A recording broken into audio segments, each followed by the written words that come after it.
Hi everyone, this is Jennifer. In this video, we're talking about the transitivity system in systemic functional linguistics. Transitivity talks about ideas, about experiences, and also gives us a hint on what a text is talking about, so the field. Transitivity sees clause as representation.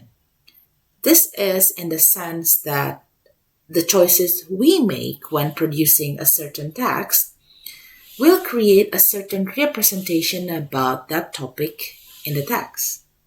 So, in the system of transitivity, there are three elements that are important: processes, participants, and circumstances. Usually, processes and participants are two inseparable things, and therefore, when we discuss about a process, we need to discuss about the participants as well.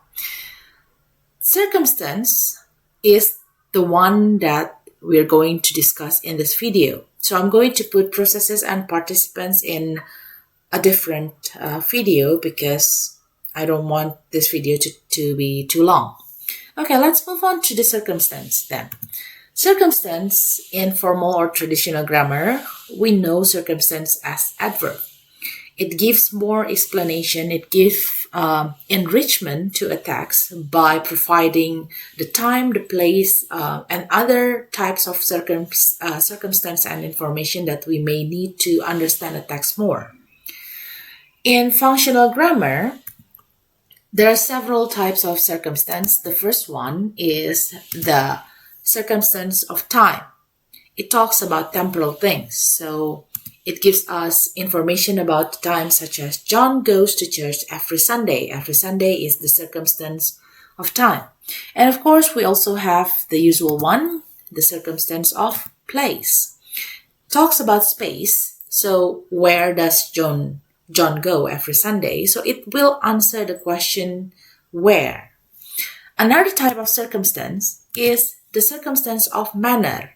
Now, while in formal grammar, usually we just focus on the how, in systemic functional linguistics, actually the circumstance of manner is divided into three types. The means, or how you do something. He goes by taxi. How does he go? Oh, he goes by taxi. And the quality, he loved her badly, deeply, truly. How did he love her? That is the quality. And then the comparison, we usually compare things to one another. He panicked like a cat on hot coals. How did he panic?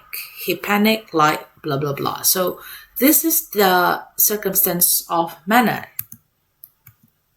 So then we have again the circumstance of cause, or perhaps in formal grammar, we call it reasons. Circumstance of cause is quite similar to manner. It is divided into three. Reason: the sheep died of thirst. Why did the sheep die of thirst? Purpose: he went to the shop for cigarettes. He went to the shop to buy cigarettes. So it is a purpose. And the third one is behalf. It means, you do something on behalf of something. He went to the shop for his mother. Of course, this will, even though the preposition is the same as the purpose, of course, you don't go to the shop to buy your mother, right? You go to the shop because your mother told you to do something. So instead of your mother, you need to go to the shop. So this is the circumstance of cause, which is divided again into behalf. Then we have the circumstance of accompaniment. When we talk about accompaniment, we talk about with or without someone, with or without something. I left work without my briefcase. I didn't go to work. I went to work without bringing my briefcase. I went home without you, or I went home with you. That is accompaniment. So it doesn't only work with things, but also with people. And then the third type of, the 1, 2, 3, 4, 5, 6. The sixth type of circumstance is circumstance of matter. About what is something.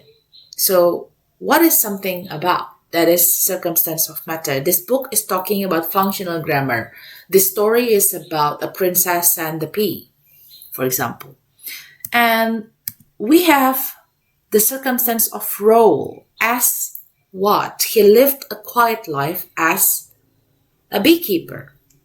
So, yeah, basically, those are things that I can talk about in circumstance. So, in the next video, we're going to talk about processes and participants. And again, those videos will be divided into 2 other videos. So, yeah, thanks for now. I'll see you when I see you.